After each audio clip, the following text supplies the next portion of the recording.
Olá pessoal, Ângela Santiago aqui para mais um podcast Pod Pet aqui na emissora TV Galega. Lembrando a todos que abrimos também para os portais Facebook, YouTube e Spotify. E a minha convidada de hoje, a nossa convidada é a doutora Pamela. Doutora Pamela, não conheci ela pessoalmente, prazer, muito prazer em convidar, aliás, muito prazer em a doutora aceitar o nosso convite, estar aqui hoje. Eu só escutei referências boas da doutora e foi por isso, gente, que eu resolvi trazê-la. Não conhecia ela pessoalmente. Liguei, doutora.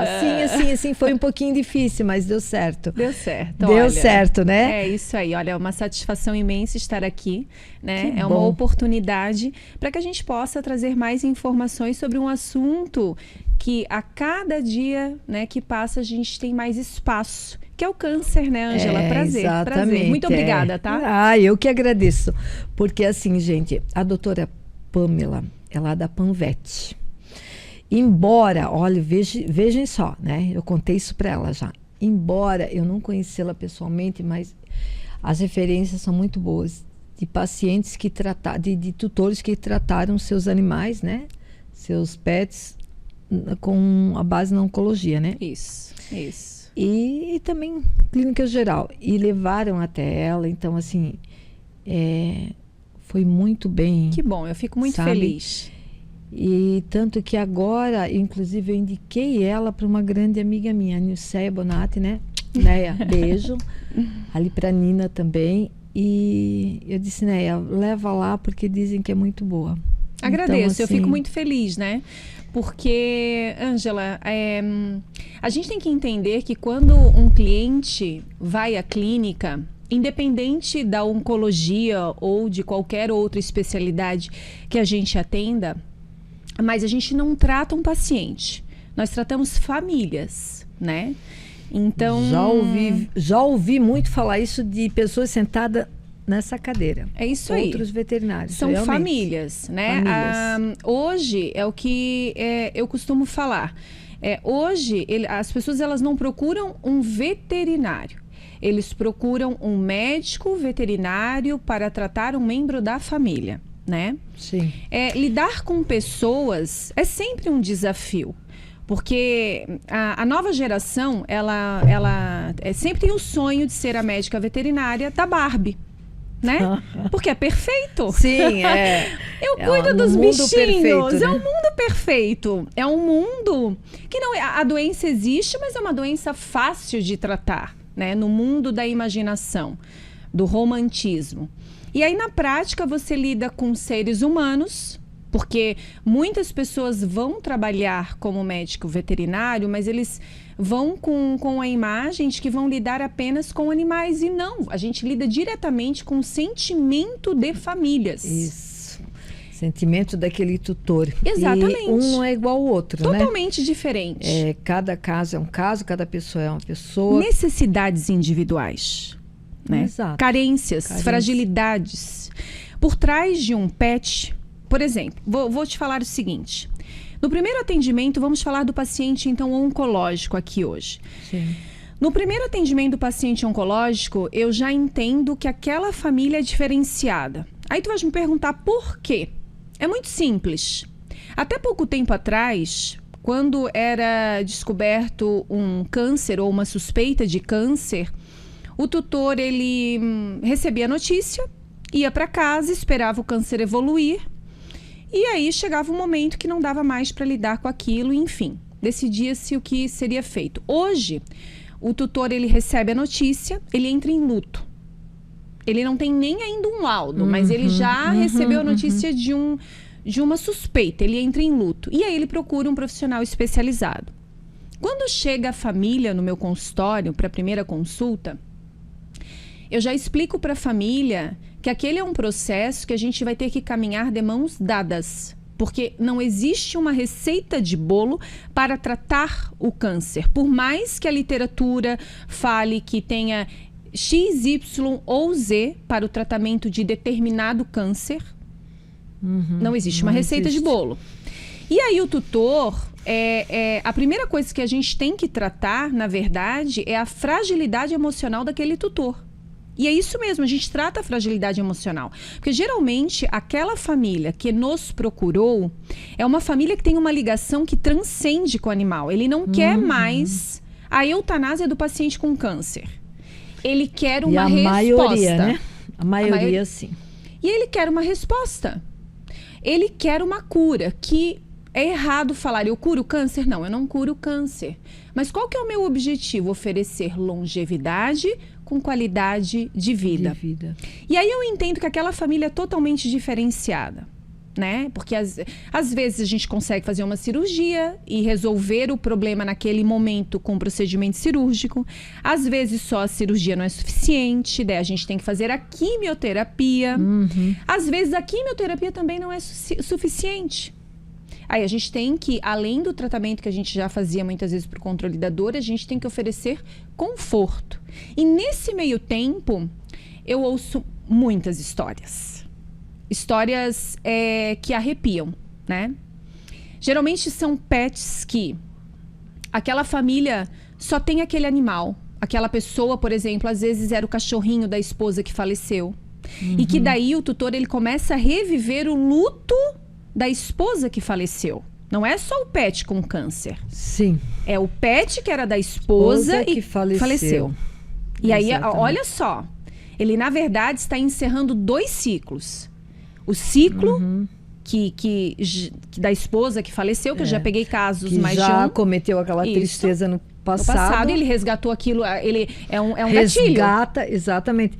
Naquela situação ele já resgata tudo que ele viveu tudo que ele viveu. E agora tem o pet. Também pro próprio pet. A tristeza que ele havia no passado, ele vou perder 2 vezes, né? E é como se ele estivesse traindo aquela pessoa. Não tem mais o que fazer, sempre tem algo para fazer. Dar conforto é ter algo para fazer, mas é um sentimento de impotência daquela família. É um sentimento de muita impotência. É como se a pessoa estivesse traindo o sentimento daquele familiar que faleceu. Então, é o primeiro ponto. Segundo ponto. Às vezes eu pego famílias, e é tão interessante, porque falar de câncer é o que eu disse, é falar da história, do contexto daquela família. Aí eu pego famílias que é assim, ó. Esse era o cachorrinho que aquela família adotou, né? Quando a criança tinha 9 anos. Daí a criança cresceu, ficou adolescente, concluiu o ensino médio, que agora, não sei se é assim que se fala. Ensino médio. Mudaram, né, as coisas, sim, né? O segundo grau na minha época. E agora é médio. Aí foi pra universidade, casou. Quem é que está em casa? O cachorrinho. Ainda. Aquele cachorrinho. Ele se tornou a única companhia daquela mãe. Que é a síndrome do ninho vazio, né? Quando os filhos saem de casa. Aí se fica um pet, daqueles filhos, aquela é o filho. Mãe, é o novo filho. Exatamente isso. Ela dedica a sua rotina. Porque o animal, ele traz uma sensação de família o tempo inteiro. Olha só, você casa. Vamos fazer um link. Ângela, às vezes eu vou de um lado pro outro, tá? Vamos lá. Você casa, né? Casamento. Você vai morar num apartamento novo ou numa casa. Mas a mulher ainda não está preparada para engravidar, ou não quer, enfim. Ou não pode. Aí ela adota um cão ou um gato. Por quê? Porque o animal, ele traz uma responsabilidade necessária para que haja uma família, para que haja rotina. Então, a pessoa tem que acordar cedo. Não necessariamente a pessoa adota com esse fim, mas ela passa a ter esse fim, Isso, exato, perfeito. Ela passa a trabalhar dessa forma, dentro de uma rotina, e aquilo vai trazer isso vai trazer aquele sentimento de família. E ali é onde que o bicho pega, né? Exato. Porque aí muitas vezes não tem o filho e aquele amor todo vai para aquele animal, e depois lá na frente a gente sabe que eles têm uma durabilidade menor que a nossa. né? A tendência é eles irem primeiro, aí... E aí, onde vem essa coisa que a gente falou do entrar no consultório, porque existe uma história. Exatamente, vem toda essa história, tem todo esse contexto por trás, depois aí vem a tua parte ali, consultório, o câncer. Trabalhar com aquilo tudo. Então falar de câncer é muito mais que falar da doença em si, né? Porque é importante a gente usar essa oportunidade para dizer que não curamos o câncer. A gente pode controlá-lo. Por isso que exige um acompanhamento. E aí, quando a gente traz essa informação para você que está aqui hoje nos ouvindo, nos assistindo, é muito importante. Olha só, pessoal. Tá? A gente não cura. Dica importante. A gente controla. Porque quando a gente fala em quimioterapia, o ser humano, qual é o objetivo do médico? Extirpar o câncer, certo? Exatamente. Mas daí você trouxe uma informação que também é de grande valia. O animal, a sobrevida de um pet, qual que é? Agora eu vou entrevistar a Ângela. Ai, Ângela, quanto tempo qual que é a média de vida? O que tu acha? A média de vida, eu vou falar pela minha experiência também, perfeito. Né? Cachorros de pequeno porte, eu vou falar de cachorro, pequeno porte, dura ali, eu tenho um de uns 23 a gente calcula. Mas ele saiu da curva, né? Não, ele saiu, o doutor lá que cuida dele sempre diz, meu Deus, dessa vez saiu da curva. Tu te superou, né? Onde que tu foi, da onde que tu foi buscar esse Matusalém, porque ele já morreu faz tempo e acha que tá vivo. O Otávio, já falei muito aqui do Opa. Mas assim, médio porte, eu tenho ali comigo 17 anos, 18. Mas assim, tem que ser muito bem cuidado. Ângela, vamos na realidade, então, na realidade, 12 anos, tá? Então assim, grande porte, dependendo do grande, se for GG, 9. Se for grande porte, eu tenho ali um que faleceu esse ano, já com 16 anos. Mas esses animais, aí, gente... Eu estou falando, eu sou protetora, né? Como havia dito, mas esses animais são os animais que estão comigo há muito tempo. Porque os animais que hoje, né, salvo o Otávio, que não. O Otávio deve estar uns 5 anos comigo. Então o Otávio já veio já daquele jeito, né? Mas eu digo assim, quando a gente consegue ter um animal dentro do seio da família, que é esse animal que nós estamos... falando do mundo da Barbie, esse mundo perfeito que tu tem aquele animal de pequeno, né? Vai-se os filhos, o animal fica, então ele é bem tratado e tal. Aí sim, a gente consegue dar uma durabilidade um pouquinho maior.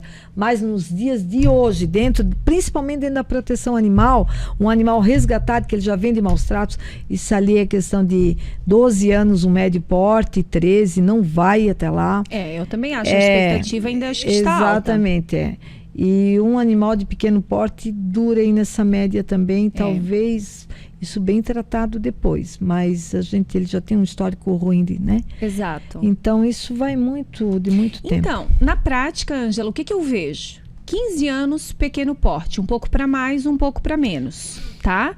E aí depende do problema de saúde. Então vamos lá, um paciente oncológico, a gente sabe que dependendo da situação... quando eles chegam para mim, muitos já são geriátricos. Sim. Apesar de que, isso é importante nós usarmos também a oportunidade para falar, o câncer é uma doença, infelizmente, de pacientes jovens também. Também, porque eu perdi. Também, tá? E aí eu costumo fazer a seguinte analogia. Carro, quando é novo, não dá manutenção. Quando ganha quilometragem, dá. E tu há de convir comigo. Pode parecer uma analogia esdrúxula, mas quando o carro dá manutenção quando novo, a gente não tenta passar para frente, porque a gente faz a troca, o reparo, dificuldade. Sim, começa a dar problema, passa para frente. E o animalzinho, quando ele desenvolve um câncer, quando o animal é jovem, ele desenvolve esse câncer, significa que esse câncer, olha só o que ele driblou, o sistema imune que ele driblou de um animal que está todo vapor. Então a gente já sabe que é mais difícil tratar, muitas vezes, dependendo da situação facial do paciente jovem. Tá? Não, isso, a idade ali, voltando na idade, isso eu digo um animal sem grandes problemas, né? Um problema de saúde qualquer com o passar do tempo, né? Cuidando ali da pressão, porque eles também têm problema de pressão, diabetes, eu tenho animais diabéticos também, que fazem uso de insulina, né? Tenho também. E animais com histórico ali um histórico de uma doença, não uma doença autoimune, uma doença... Mas é 15 anos. Mas uma essa média, idade. né? Agora, um paciente oncológico, a gente sabe que ali... Depende. Mas não... Mas eu vou te contar, eu tenho tanta história de sucesso. Então, meu Deus, 7 anos de tratamento. Falei, não falei que ela era a pessoa certa para ter aqui hoje. Vamos falar. 7 anos, entendeu? Mas por que eu falo dessa história da idade comparando com o ser humano, né? Quando a gente faz um tratamento, por exemplo, quimioterápico, o nosso objetivo, muitas vezes, não é extirpar, mesmo com o tratamento quimioterápico, o câncer. É controlar esse câncer.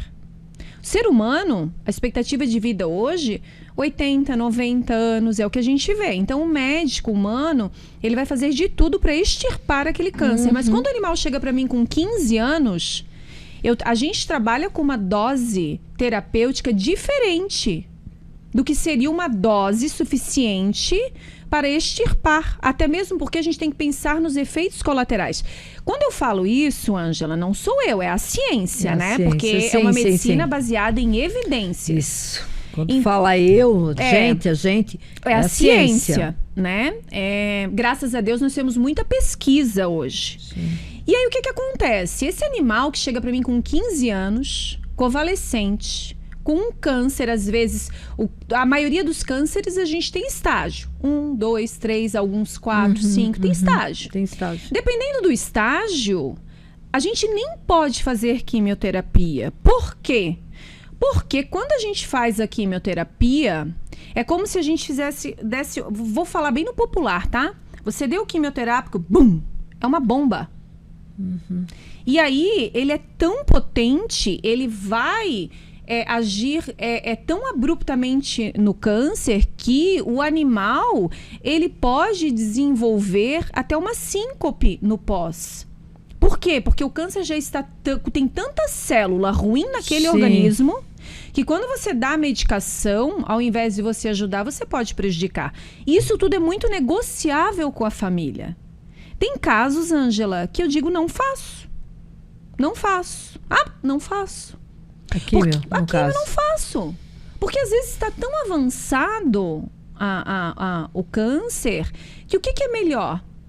Que o animal possa ficar mais tempo com aquela família bem, estável, da melhor forma possível, porque bem também é uma palavra forte, né? O paciente doentinho, mas que ele consiga.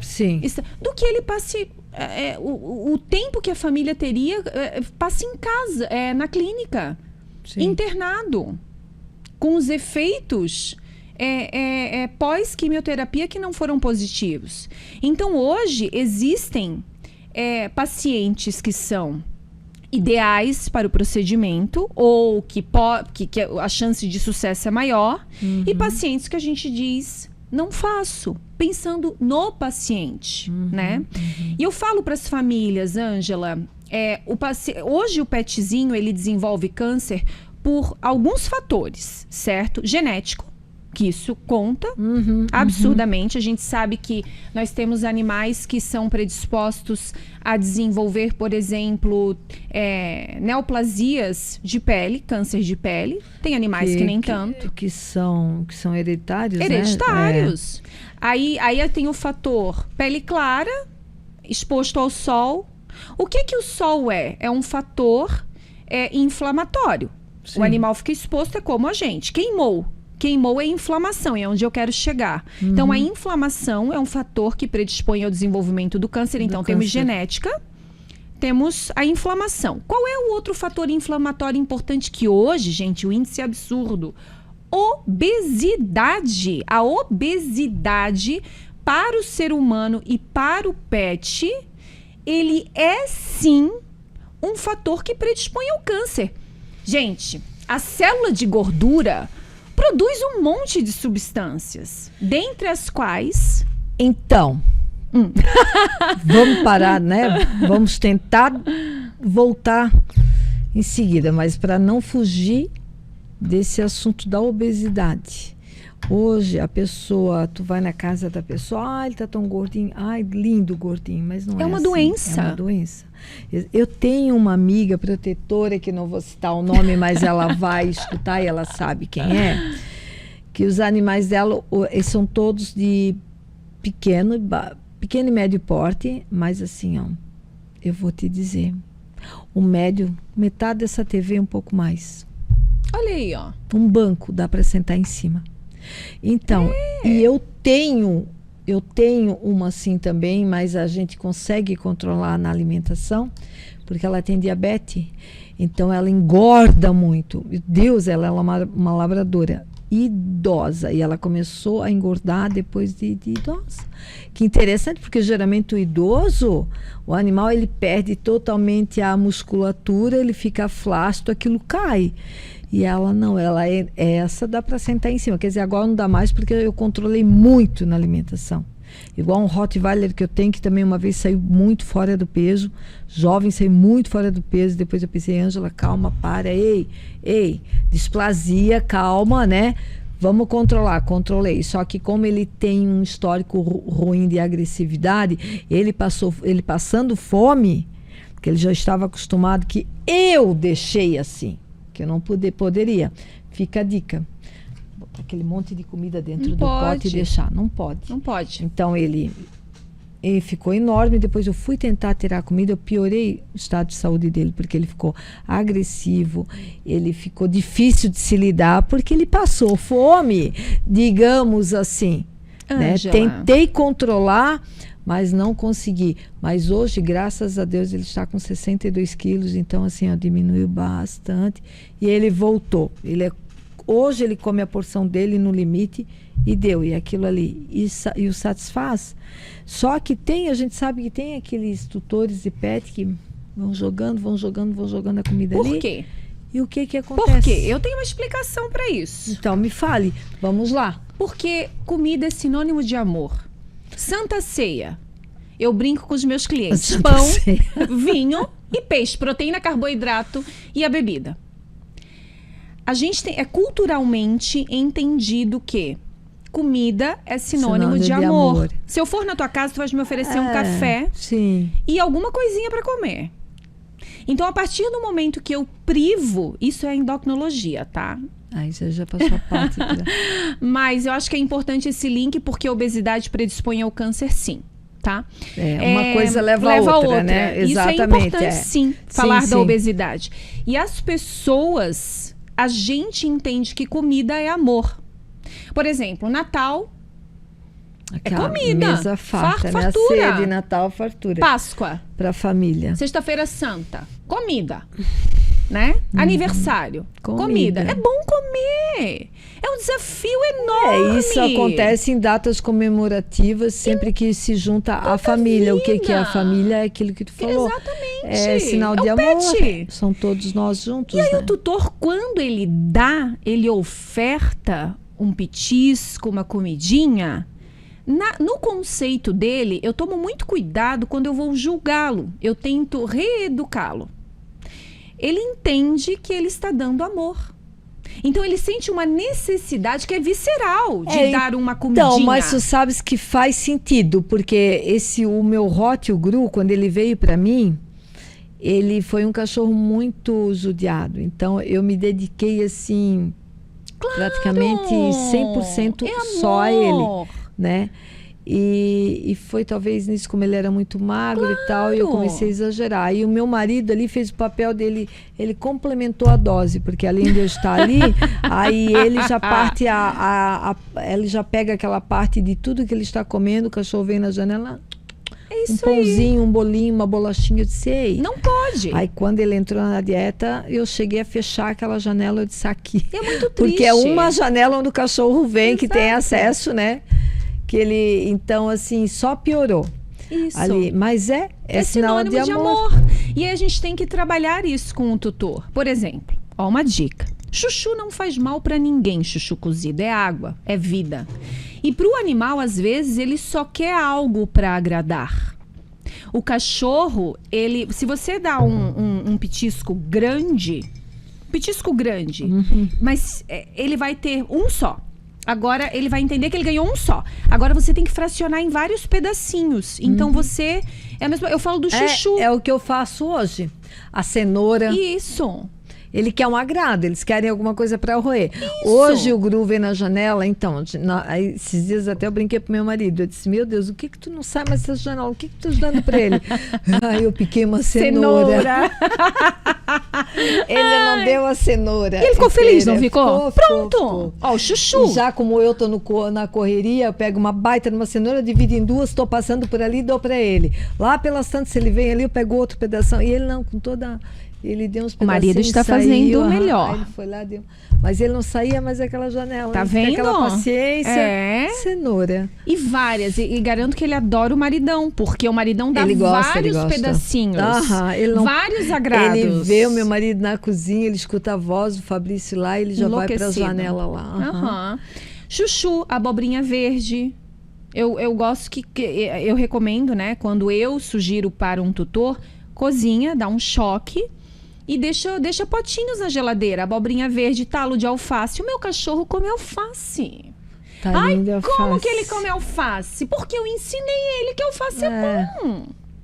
É o amor que ele precisa. Eu não gosto muito de alface. Então... Ah, poxa, Ângela, daí enfraquece a nossa relação. Tu vai ter que começar. Como é que eu vou fazer para dar alface para os meus cachorros? Vai ter que começar a comer. Não, alface. Eu ralo beterraba, eu ralo cenoura, eu ralo abobrinha. O que você gosta. É. Olha aí, ó. Aí eu ralo e boto para eles comerem a comidinha, né? Alimento é sinônimo de amor. E quando eu brinco com a Santa Ceia, é porque o alimento aproxima.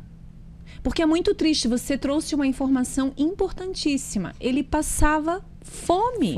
Ele passava fome. Isso é um absurdo. Aí nós queremos recompensar de uma forma e dar todo amor, que ele se sinta bem. Tu quer ver aquele animal gordo?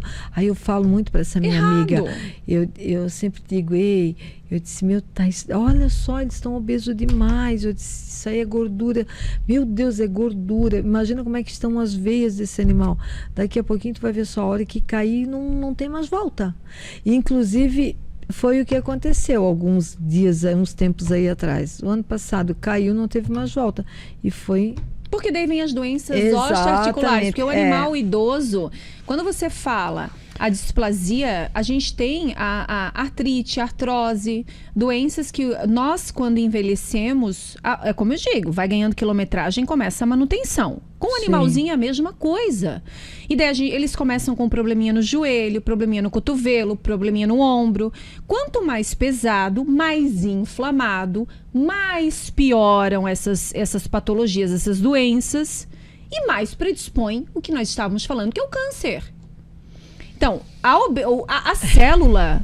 Você sabia que a célula de gordura, Ângela, ela literalmente incha e depois o que está ali, ela ficou. É como se fosse, gente, uma memória, tá?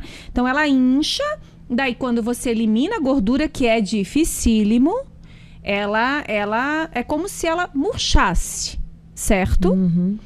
Esse é um processo que quando o paciente está convalescente, está doente, clinicamente falando, porque ele pode ter uma doença e não estar, ele tem uma patologia, mas ele não está clinicamente doente. Mas quando ele está clinicamente doente, como é que a gente vai limitar a dieta dele?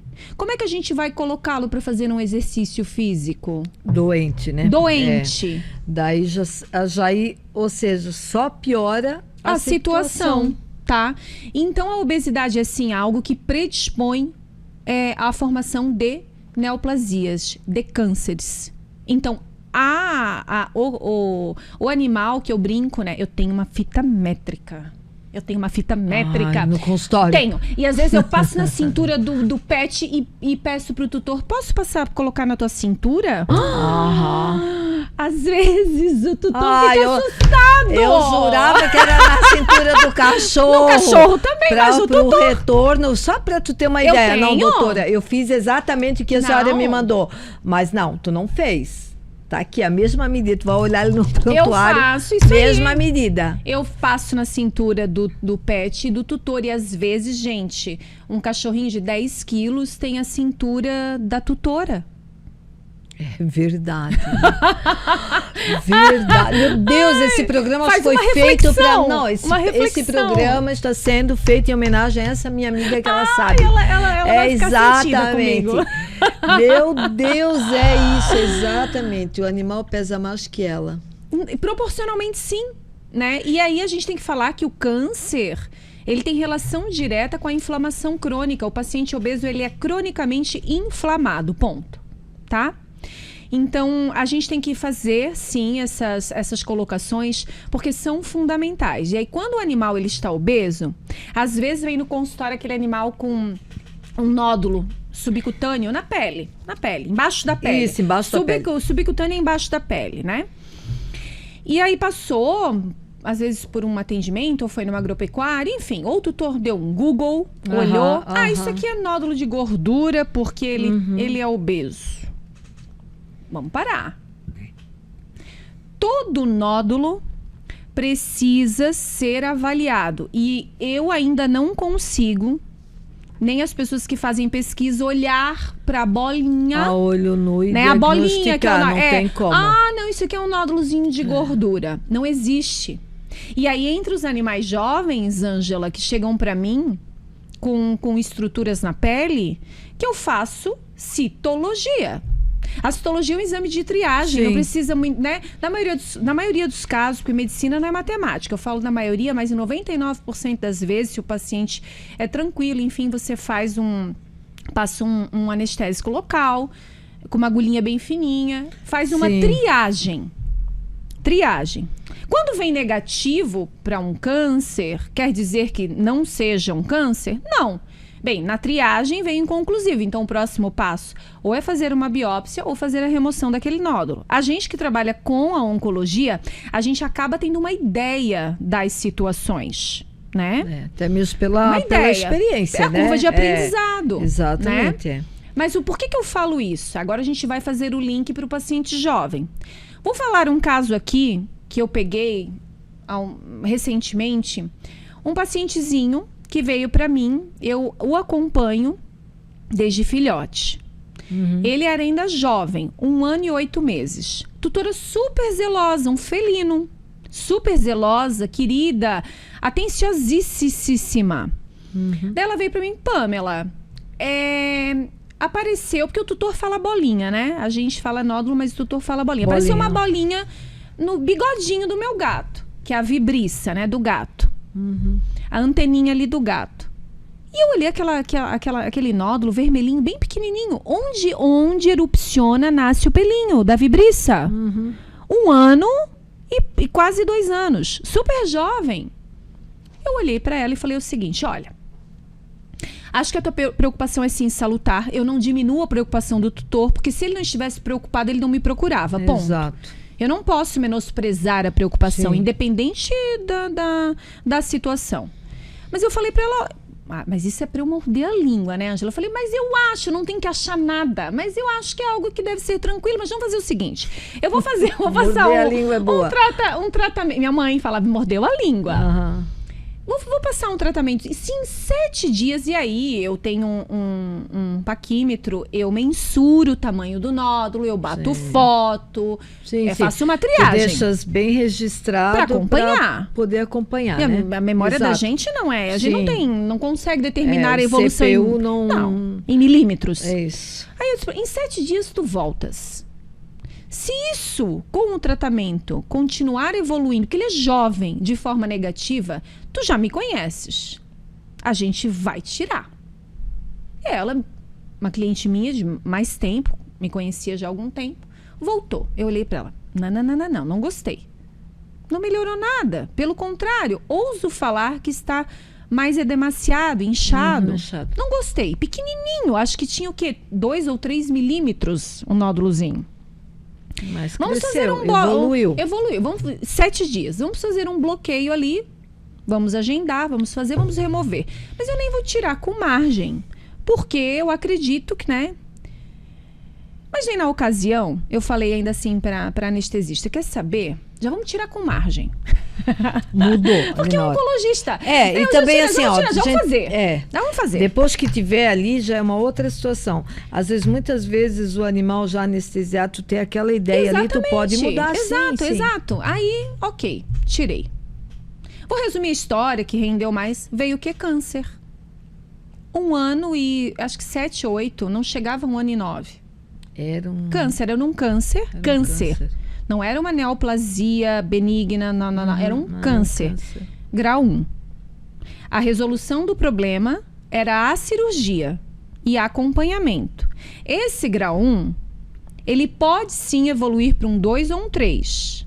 Ou seja, o momento da remoção, esse 1, ele pode ficar anos evoluindo. Que daí o tutor fala assim, do nada aquilo sempre teve, doutor, esse nódulo ali, sempre esteve ali.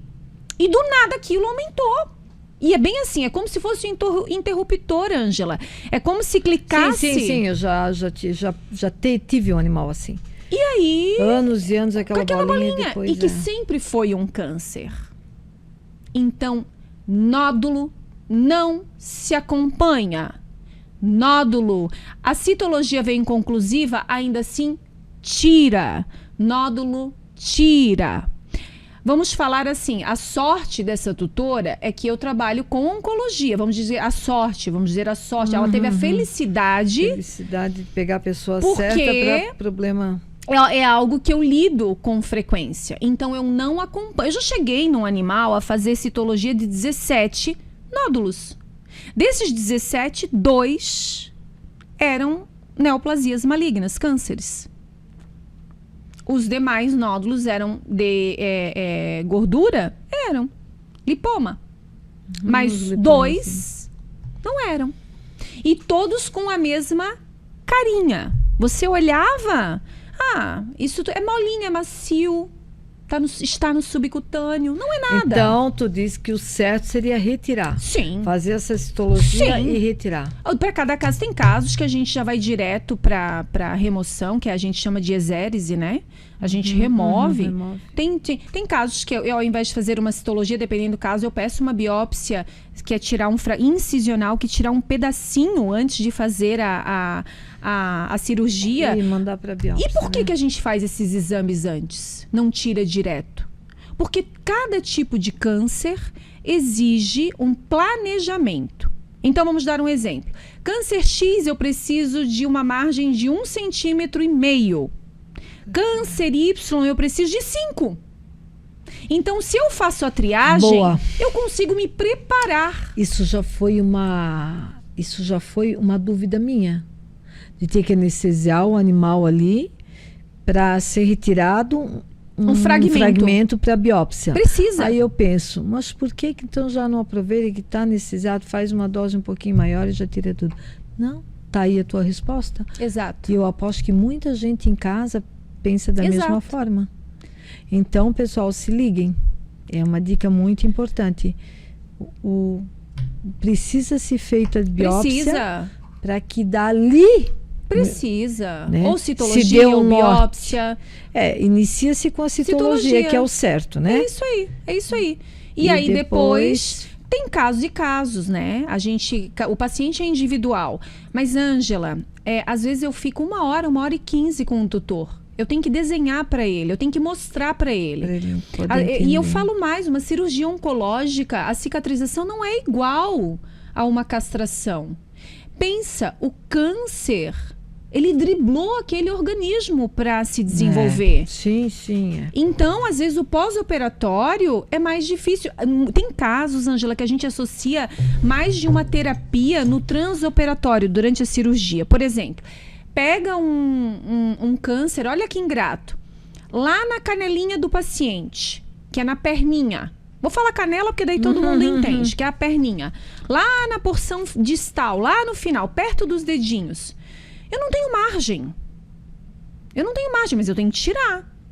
Então, muitas vezes a gente tem que associar mais de uma terapia, que é congelamento ou eletroquimioterapia no transoperatório, para tentar eliminar as células cancerígenas que podem ficar restar naquele local.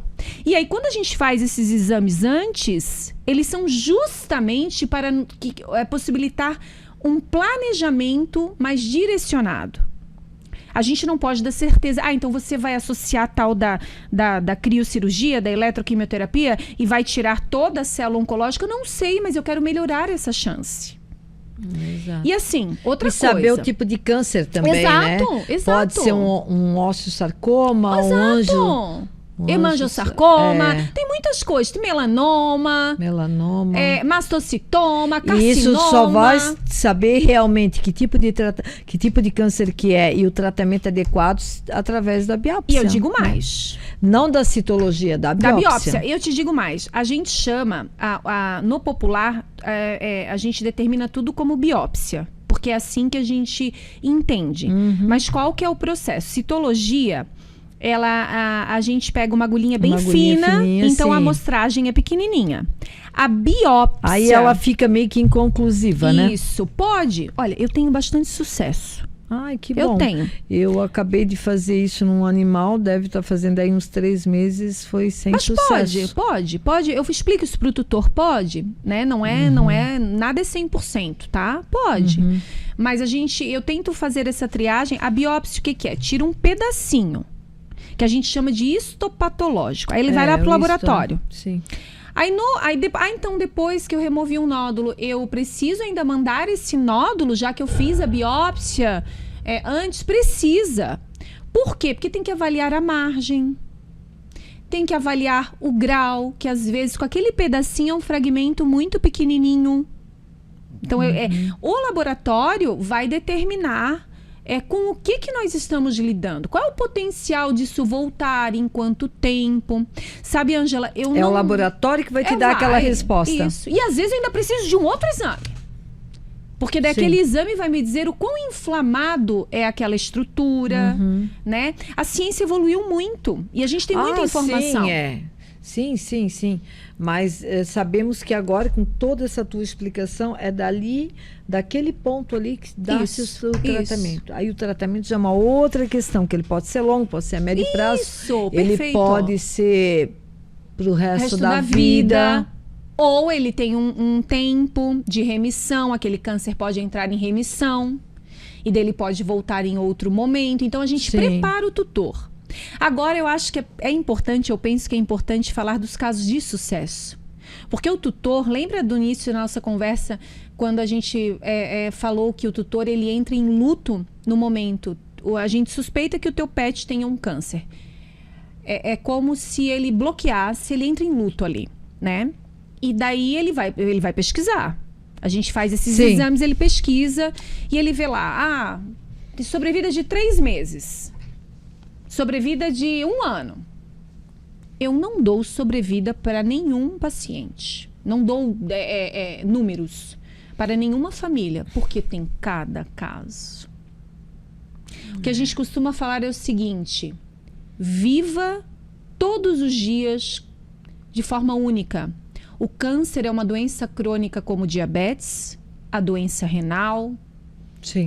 É uma doença crônica. O paciente diabético, ele tem várias limitações, inclusive cegueira. Eu tenho 3 em casa diabético e tenho renal também. E também tenho renal devido à diabetes. Ao diabetes. Então, o câncer é uma doença crônica como essas outras doenças. Eu tenho casos de pacientes que eu trato hoje, estão de 7 para 8 anos, né? Entre cirurgia, ciclos de quimioterapia, remissão, que eu fiz o diagnóstico quando foi fazer uma avaliação para fazer uma profilaxia dentária, uma limpeza dos dentinhos. Eu vi aquele nódulo, eu falei, vamos fazer uma cito? Claro, já estava ali. Vamos fazer uma citologia, veio o quê? Sim. Câncer. Então, a gente tem muita história de sucesso. Mas o mais importante hoje é que o cliente entenda que nenhuma bolinha deve ser acompanhada, ou seja, nenhum nódulo deve ser acompanhado a olho nu. Nenhum. Ou por um Google. Não, nenhum. Nódulo precisa ser removido, se possível, né? Ah, então é um nódulo no fígado. Tem nódulos em órgãos, como fígado, baço, que na imagem a gente vê que são nódulos característicos de regeneração. Aconteceu algum probleminha, daí a ultrassonografista diz, olha, isso aqui a gente acompanha, tem situações e situações. Mas nódulo em pele subcutâneo, Aquela que você bolinha, vê, bolinha, a bolinha. você deve, sim, sem sombra de dúvidas, fazer pelo menos uma triagem, tá? Mas é muito interessante como as coisas evoluíram, né, Ângela? E provavelmente, como tu mesmo colocaste, isso já passou por situações. Todas essas. Todas essas? A do nódulo, meu pitbull, isso já... Ontem também foi conversado sobre isso com essa amiga minha, que eu falei que nós saímos para jantar. Falamos sobre isso, que o meu pitbull, isso já deve estar fazendo uns 10 anos. Que ele começou com nódulozinho bem assim na testa. Aqui, assim. Despretensioso, assim, Aqui, aparentemente. Aqui parecia um dinossauro, assim. Ficou aí, depois saiu aqui, saiu aqui, saiu aqui. Assim, ó, 1, 2 foi rápido, os dois. Aliás, foi devagar, foi os dois. Apareceu um aqui, depois uns 6 meses apareceu um outro aqui. Demorou. Em questão ali de 10 meses em diante, aquilo... É o tal do interruptor. Ele ficou assim... Ele ficou estranho. Ele ficou parecendo uma anomalia, assim, cheio.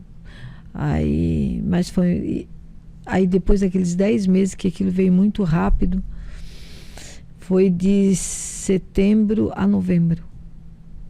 Mas estourou muito rápido. Então ali eu comecei a mexer com ele. Eu vou te falar, não foi fácil, assim, o tratamento, né? Ele foi submetido a uma cirurgia, fizemos a citologia. O certo seria fazer de todos. Exato. Mas eram muitos. Perfeito. E eu nunca havia visto daquilo, assim, a primeira vez na vida. E também não vi mais. E depois foi feita a biópsia. Então a biópsia foi feita da cabeça, foi feito daqui da patinha da frente, foi feito da 2 da barriga. Ele tirou um fragmento aqui, um fragmento lá. Eram muitos, Eram né? muitos. Fez uma amostragem. Mas ele tirou da onde, né? Ele achou de toda parte do corpo. Então, assim, gastei horrores na época, só que era um parceirão meu também, a gente conseguiu fazer tudo pela metade, mesmo assim foi. E depois disso ele resolveu fazer a cirurgia. Eu não lembro ao certo, mas parece que foram, não sei se foi 2 horas ou 4 horas de cirurgia em 2 veterinários e mais 2 auxiliares. Aí eu lembro que eu falei com um deles no celular, porque ele saiu para descansar e depois ele voltou e o outro deu uma saidinha. Foi tirado todos. Tinha uns bem menorzinhos que não foram tirados, assim, que eram mínimos, sim, assim, mas o que estavam maiores, já tamanho de uma jabuticaba, um pouco maiores, porque assim, ó, aqueles de setembro, agosto a novembro, eles de uma quiliquinha, uma coisinha, um baguinho, ele ficou enorme, questão de 3, 4 meses. E, lógico, teve todo o exame antes, ele fez de tudo antes, uma preparação, né, para aquilo. Ele estava apto para cirurgia, ele não tinha metástases, o organismo dele estava perfeito.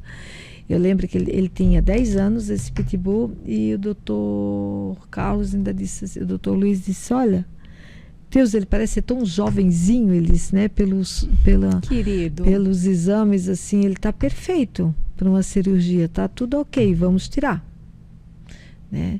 Só que é lógico, daí na época já veio algo maligno. Eu não lembro o tipo, não sei se foi o angiosarcoma, não era o anjo, não lembro mais o que era, a espécie de câncer que era, mas tinha um nome ali, e foi tirado super bem, ele ficou, sabe? Eu lembro que eu coloquei ele num quarto, eu esterilizei aquele, eu tinha tanto medo, meu Deus, eu gastei tanto de álcool, eu passava álcool nas paredes, eu comprei roupa cirúrgica para mim, para mais uma pessoa que me ajudava com ele, pós-operatório, colocávamos assim no pé, na boca, cabelo, luva, para entrar ali dentro. Pra não infeccionar. Ele veio assim, um Frankenstein para mim. Querido, cheio de pontinho, tadinho. Preciso, né? Tadinho. E assim, eu colocava ele lá fora, numa área assim reservada sozinho, só para ele fazer o xixi, as necessidades de já. E ele é enorme, né? Porque ele é um pitbull, ele é o Staffordshire, né? Aquele bem grande.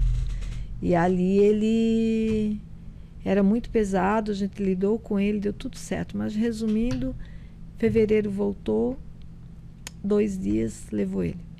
Ele parou de comer de manhã, eu já internei para fazer os exames, todo tomado. E veja que oportunidade maravilhosa que... E ele foi sozinho na terça-feira, daí isso foi numa segunda-feira. Na terça-feira eu fiquei com ele até ele ir. Ali questão de ele parou, ele não levantou mais. 1 hora, ele deitou e ficou. Botamos no respirador, tudo certinho, mas não... Ele foi sozinho. Ali. Então, Ângela, veja, e é o que eu falo daí para as famílias, né? Viva, você teve a oportunidade de passar mais alguns meses com o seu pet. Exatamente, e assim a gente fez muitas coisas boas naquela época ali, né? Levei ele para passear, depois quando ele já estava recuperado, para passear fora, em lugares diferentes, e foi assim sensacional. Mas ele foi, né? E é um luto que eu demorei muito para trabalhar. Eu sinto muito, porque e aí o tutor ele se sente impotente em várias situações.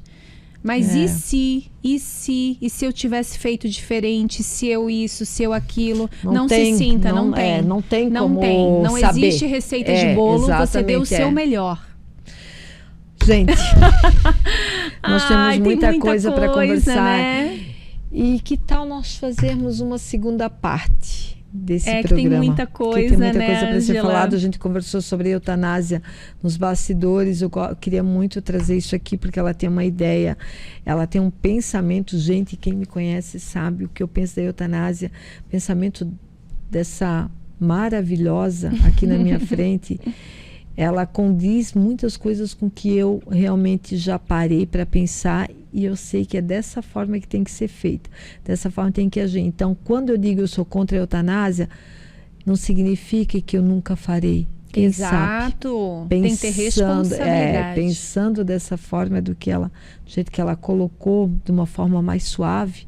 Bom, isso aí é tema para o próximo programa.